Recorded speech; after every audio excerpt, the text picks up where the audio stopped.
आओ मेरे साथ चलो।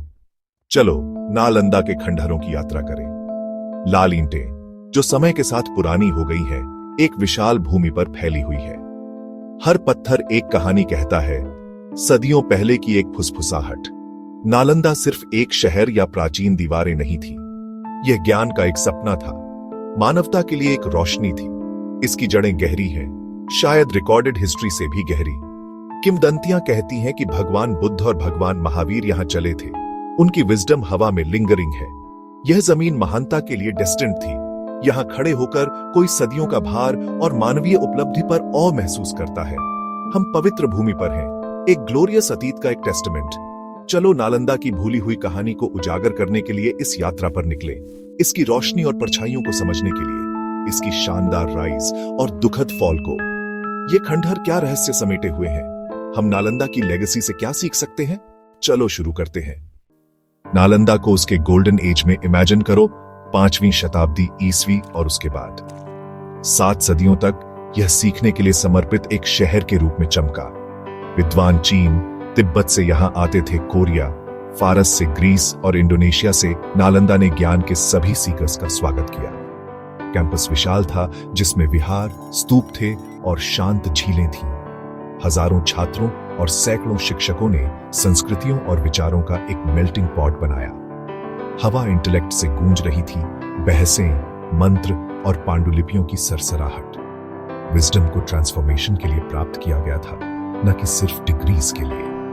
गुप्त राजाओं और सम्राट हर्षवर्धन जैसे रॉयल पेट्रन्स ने नालंदा का पोषण किया, लेकिन यह भारत की एंशिएंट स्पिरिट ऑफ इंक्वायरी थी जिसने वास्तव में इसकी महानता को बढ़ावा दिया। यहाँ नॉलेज के प्रति रेवरेंस को इसकी सबसे भव्य अभिव्यक्ति मिली।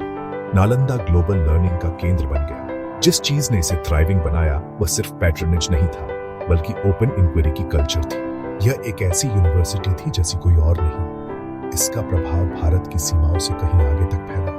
नालंदा की रोशनी ने दुनिया को रोशन किया और इसकी लेगेसी बनी हुई है। नालंदा की प्रसिद्धि उसके लेजेंडरी शिक्षकों पर टिकी थी। नागार्जुन, आर्यदेव, असंग, वसुबंधु, दिग्नाग और शीलभद्र जैसे इंटेलेक्चुअल जायंट्स। वे विजडम के लिविंग एम्बॉडीमेंट्स थे। नालंदा में एडमिशन बहुत कॉम्पिटिटिव था। केवल सबसे ब्राइट और सबसे डेडिकेटेड को चुना जाता था। छात्र महीनों तक यात्रा करते थे, पहाड़ों और रेगिस्तानों को पार करते थे, ज्ञान के लिए एक अनक्वेंचेबल थर्स्ट से प्रेरित होकर। कई गेट्स पर इंतजार करते थे, खुद को साबित करने का मौका पाने की उम्मीद में। एक्सेलेंस की परस्यूट सर्वोपरि थी। शिक्षक और छात्र के बीच संबंध पवित्र था। सम्मान और पर्सनल गाइडेंस पर बना एक रिश्ता। शिक्षक छात्रों के साथ रहते थे, विजडम और डेली लाइफ साझा करते थे। नालंदा एक ग्रैंड गुरुकुल था जो होलिस्टिक डेवलपमेंट को बढ़ावा देता था। ज्ञान उदाहरण के माध्यम से दिया जाता था, न कि सिर्फ लेक्चर्स के माध्यम से। इंक्वायरी और डेडिकेशन की स्पिरिट ने नालंदा के छात्रों को परिभाषित किया। यहां सीखना जीवन का एक तरीका था। कैंपस बहस और चर्चाओं से गूंज रहा था। हर दिन एनलाइटनमेंट की ओर एक कदम था। यह नालंदा की हार्ट बीट थी, एक ऐसी जगह जहां दिमाग खिलते थे, जहां विजडम को जिया जाता था, न कि सिर्फ सीखा जाता था। इन शिक्षकों की लेगेसी ने पीढ़ियों को आकार दिया। उनकी रोशनी आज भी सीकर्स का मार्गदर्शन करती है। उन्होंने नालंदा में क्या पढ़ा? पाठ्यक्रम विशाल था। बौद्ध दर्शन, वेद, तर्क, व्याकरण, चिकित्सा, खगोल विज्ञान, गणित कला और राज्य कला। यह वास्तव में एक लिबरल आर्ट्स एजुकेशन थी।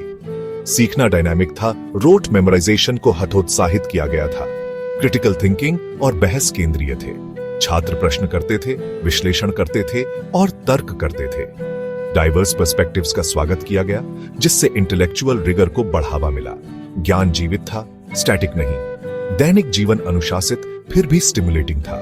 दिन की शुरुआत मेडिटेशन से होती थी, जिसके बाद प्रेयर्स और स्टडी होती थी। भिक्षु और विद्वान स्ट्रिक्ट रूटीन्स का पालन करते थे, लेकिन चर्चा और रिफ्लेक्शन के लिए समय होता था। शांत वातावरण, बगीचे, तालाब सीखने के लिए एकदम सही था।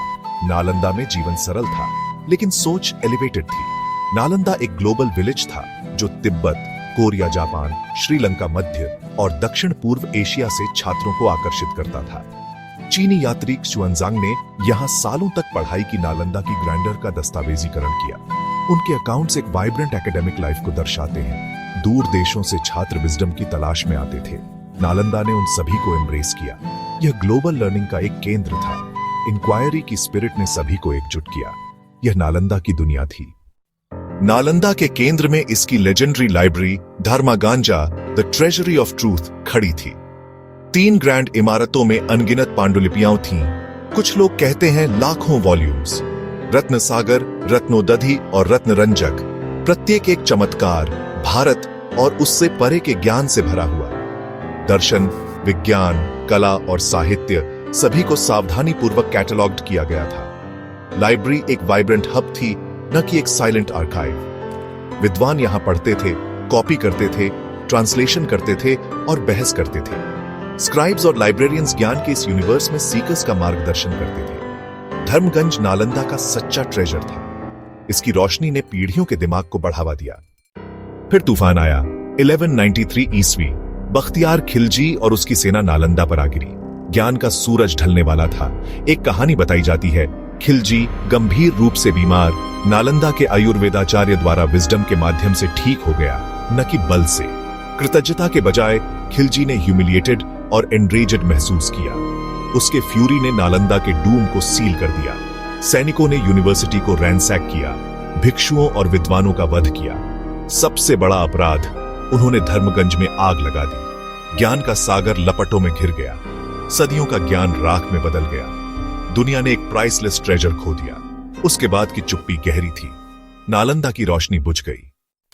महीनों तक आग जलती रही और सदियों का ज्ञान गायब हो गया। फिर भी ज्ञान रेजिलिएंट है। कुछ विद्वान बच गए। प्रेशियस पांडुलिपियों को नेपाल, तिब्बत और उससे आगे ले गए। नालंदा की शिक्षाएं दूर देशों में जीवित रहीं। सदियों तक खंडहर भूले हुए पड़े रहे। 19वीं शताब्दी में ब्रिटिश पुरातत्वविदों ने नालंदा की स्प्लेंडर को फिर से खोजा। लेजेंड का पुनर्जन्म हुआ। 1951 में प्राचीन स्थल के पास नव नालंदा महाविहार की स्थापना हुई। 2010 में एक नई नालंदा विश्वविद्यालय पुरानी से प्रेरित होकर उभरी। सपना फिर से जाग गया। नालंदा अपनी राख से उठ रहा है। इसकी स्पिरिट बनी हुई है। दुनिया याद रखती है। नालंदा ईंटों से कहीं बढ़कर था। यह ज्ञान के लिए शाश्वत मानवीय खोज थी। यह हमें सिखाता है कि सीखने की कोई सीमा या बंधन नहीं होते। नालंदा का उदय ओपन इंक्वायरी और ग्लोबल कोलैबोरेशन की शक्ति को दर्शाता है। इसका पतन हमें इंटॉलरेंस के सामने ज्ञान की फ्रेजिलिटी की चेतावनी देता है। हमें इग्नोरेंस और वायलेंस से सीखने के केंद्रों की रक्षा करनी चाहिए। नालंदा की लाइब्रेरी का जलना एक ऐसा सबक है जिसे इतिहास को कभी नहीं भूलना चाहिए। फिर भी नालंदा की स्पिरिट बनी हुई है आशा की एक इटर्नल फ्लेम। विजडम राख से उठ सकती है। चलो नालंदा की रोशनी को अपने भीतर रखें और सुनिश्चित करें कि ज्ञान का सूरज फिर कभी न ढले।